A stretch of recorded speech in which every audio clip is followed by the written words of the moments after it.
Hello বন্ধুরা, আমি তোমাদের সঙ্গে একটা ভিডিও শেয়ার করছি। সেটা হলো কলকাতা গঙ্গার নিচে যে রেল হয়েছে, মেট্রো রেলের মতো, সেই রেলের ব্যাপারে।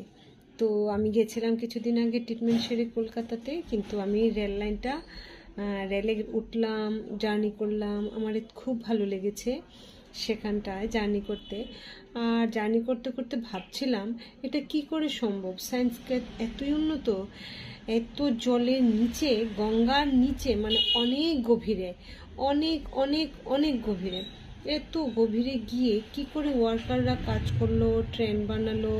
একটা ট্রেন তৈরি করা, রেল লাইন তৈরি করা তো চারটিখানি কথা নয়। এটা কি করে সম্ভব, শুধু ভাবছিলাম আর ভাবছিলাম। ভাবতে ভাবতে আমি কখন নেমেও পড়লাম। আর এই রেলটা তোমরা যদি যাও কলকাতা, অ্যাটলিস্ট